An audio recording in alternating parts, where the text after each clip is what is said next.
और non FIR accused को पकड़ा जा सके, खास करके जो सप्लायर हैं और मैन्युफैक्चरर हैं।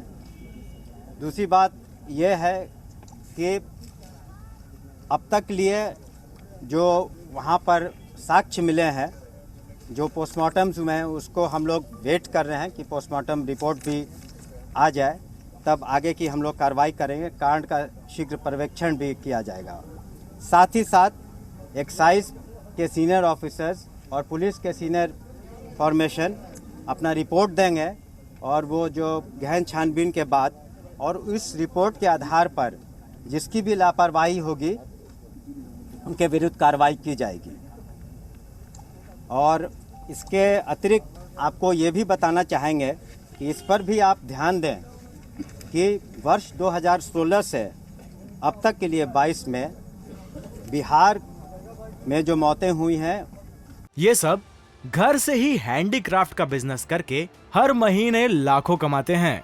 आपको भी ये करना है, इनसे सीखना है तो फ्रीडम ऐप को अभी डाउनलोड कीजिए। वो अन्य राज्यों से कहीं कम है। जैसे कि आप अगर ले लेते हैं कर्नाटक को, पंजाब को, गुजरात को, मध्य प्रदेश में अब तक लिए 1200 से ज़्यादा मौतें हुई हैं जहां शराबबंदी नहीं है। आपको इसके अतिरिक्त जो कर्नाटक में भी 700 से ज़्यादा मौतें हुई हैं, उत्तर प्रदेश में सैकड़ों मौतें हुई हैं, उत्तराखंड में मौतें हुई हैं। कहना का ये मतलब है कि जो बार बार विपक्षी दल ये सवाल उठा रहे हैं या प्रेस या मीडिया आप लोग सवाल पूछते हैं कि जो शराबबंदी से, प्रोहिबिशन से मौतों का कोई लेना देना नहीं है जहरीली शराब से। वैसे राज्य जहां जहरीली शराब से मौतें हुई हैं वहां पर प्रोहिबिशन नहीं है और वहां मौतें ज़्यादा हुई हैं। तो ये एक अवैध कमाई का जरिया है जिसके कारण लोग गलत धंधा करते हैं। तो ये एक भ्रामक एक जो खबर फैलाई जाती है विपक्ष के द्वारा या कुछ लोग मीडिया में इस तरह की बातें रखते हैं कि यहाँ पर बिहार में प्रोहिबिशन है, इस वजह से इस तरह की मौतें हो रही हैं। और साथ ही साथ ये भी बता दें कि हम लोगों ने चाणक्य लॉ यूनिवर्सिटी से भी जो सर्वे कराया उसमें स्पष्ट है कि 80% से ज़्यादा लोग इसके समर्थन में हैं, खास करके महिलाएं समर्थन में हैं। और इसके अतिरिक्त जो फ़ायदे हुए हैं महिलाओं को, चाहे उनकी आय बढ़ी है, चाहे साथ ही साथ जो एक्सीडेंट डेथ्स कम हुए हैं रोड पर, उनके जो डोमेस्टिक वायलेंस, घरेलू हिंसा में कमी आई है, तो ऐसे अनोखे फ़ायदे हुए हैं। और हम लोगों ने व्यापक प्रचार प्रसार भी किया है और प्रचार में और अभियान में हम लोग माननीय मुख्यमंत्री जी के साथ भी गए थे। तो इस तरह का नरगल आरोप लगाना भाजपा का बिल्कुल गलत है। और वो लोग जब सरकार में साथ में थे तो उन लोगों ने भी एक्ट को पढ़ा था, सर्वसम्मति से इसको दोनों सदनों में पास किया और उस एक्ट के तहत कंपनसेशन का प्रावधान नहीं है कि किसी की अगर जहरीली शराब से मौत हो जाती है तो आपको कंपनसेशन मिलना चाहिए। आप इसको इस तरह से समझें कि आईपीसी के धाराओं में या अन्य जो एक्ट हैं, कहीं ऑफेंस होता है, अपराध होता है, तो जिसने अपराध किया है, अपराधी है, उसको किसी तरह का मुआवजा का प्रावधान नहीं है। उसी तरह प्रोहिबिशन एक्ट में जो एक्ट है वो कहता है कि पीना, पिलाना इत्यादि या मैन्युफैक्चर करना, सेल करना शराब का वो एक अपराध है।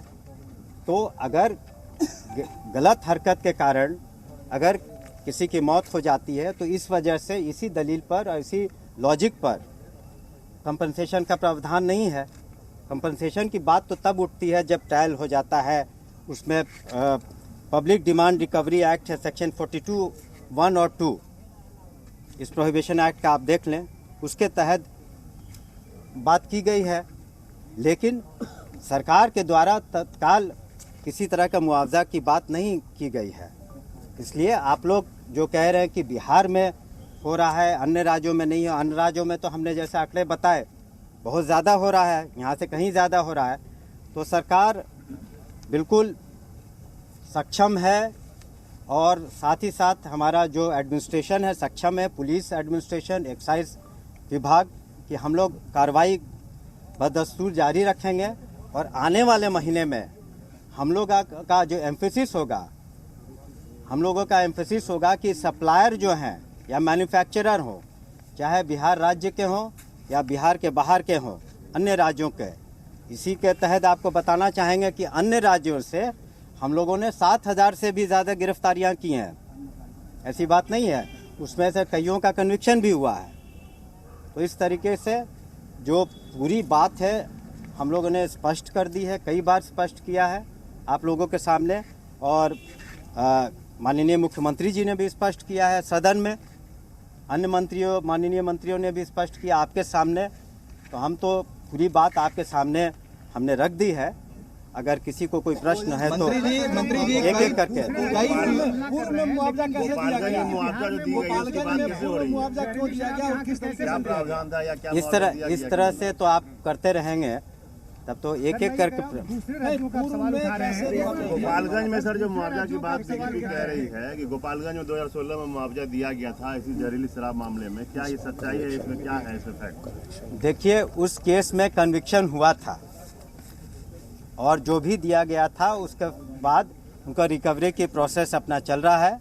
तो कन्विक्शन तो हुआ था, बाद में ऊपर वाले कोर्ट से जो सज़ा में कमी इत्यादि हुई, तो उसके अलावे आप कहीं नहीं बता सकते हैं। और हमने बताया कि public demand recovery act section 42(1) और 2 को आप पढ़ लें, या जो विपक्षी नेता हैं या प्रेस के लोग हैं या कोई भी सिटीजन इसको पढ़ना चाहे तो पढ़ के समझ ले कि क्या है मामला। कैसे कैसे मुआवजा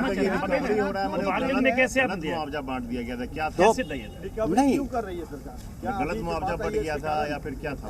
रिकवरी करने की बात आप कर रहे हैं जो हाँ, तो उसमें तो कन्विक्शन भी हुआ था, सजाए मौत हुई थी, बाद में उसको कम हुआ या जो हुआ जी, वापस लेंगे राशि लोगों से?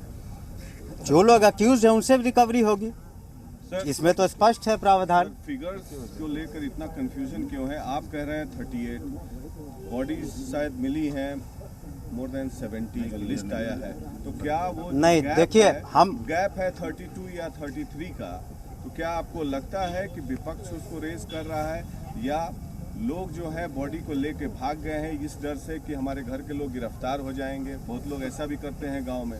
तो क्या जिनका पोस्टमार्टम हुआ है उन्हीं का ऑफिशियल टोल में काउंट किया जाएगा या जो बॉडी लेके भाग गए हैं, क्या पुलिस कोई उस तरह की जांच की है?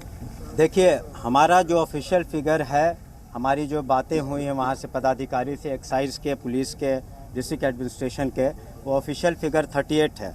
अगर किसी को कोई संशय है या किसी के बारे में कोई अगर रिपोर्ट है तो आप अलग से उसके बारे में प्रतिवेदन दें, नाम सहित। कई परिजनों ने ये आरोप लगाया है कि आप नाम बताएं, प्रशासन ने उन पर दबाव बनाया। नहीं, अगर आप देखिए, जेनरिक बात नहीं करिए आप, ऑन रिकॉर्ड बयान है सर। आप सुन लीजिए, एक बात बोलने दीजिए। प्रशासन पर आरोप है मामले को दबाने का। आरोप तो लगते हैं लेकिन सभी आरोप सही नहीं होते। हम तो कह रहे हैं कि अगर आपके बीच में या किसी के पास कोई प्रतिवेदन देना चाहे कि अमुक व्यक्ति पर दबाव दिया गया है या अमुक बॉडी को ज़बरदस्ती जला दिया गया है, आज के मीडिया के एज में, सोशल मीडिया के एज में इस तरह का किसी भी न्यूज़ को दबा पाना बहुत मुश्किल है। लेकिन आपके पास स्पेसिफिक इन्फॉर्मेशन हो या किसी के व्यक्ति के पास, सिटीजन हो या पॉलिटिकल फिगर हो, तो आप जेनरिक बातें करके एक जनरल आरोप लगाना तो बहुत आसान है। ऑन कैमरा सबने, एक सेकंड, आप उसकी कैमरा सबने बताया है, आप सर, मीडिया में ऑलरेडी रिपोर्ट है, आप उन रिपोर्ट ठीक है, उन्होंने कहा कि रात में पुलिस ठीक है, आप शादी वर्दी में आए, उनके कमर में हमने तो ऑलरेडी रिपोर्ट की है, आप देख नहीं पा रहे हैं सर। नहीं, देख क्यों नहीं पा रहे हैं आप? देखने की बात नहीं है। अगर इस तरह के जो भी आरोप हैं तो उसकी हम लोग जांच करा लेंगे। अगर उसमें कोई भी सच्चाई होगी तो उनके नाम को इंक्लूड किया जाएगा। हम लोग कोई पीछे नहीं हट रहे हैं कि अगर 38 से फिगर ज़्यादा होगा तो शुरू में तो हम लोगों ने फिगर कम बताया था, लेकिन जब यहाँ तक पहुँचा तो हम लोग एडमिट करने के लिए तैयार हैं। और 38 से अगर फिगर ज़्यादा भी होता है और इस तरह की बात आती है छानबीन में कि इसमें सच्चाई है तो उसको हम लोग इंक्लूड करेंगे। पोस्टमार्टम नहीं हुआ, आप उनको ऐड करेंगे इसमें? नहीं, आप उसको वेरीफाई करेंगे कि इसमें क्या सच्चाई है, नहीं सच्चाई है। आपके कहने या किसी के बयानबाजी से बयानबाजी तो रोज हो रही है। ये सब घर से ही हैंडीक्राफ्ट का बिजनेस करके हर महीने लाखों कमाते हैं। आपको भी ये करना है, इनसे सीखना है तो फ्रीडम ऐप को अभी डाउनलोड कीजिए।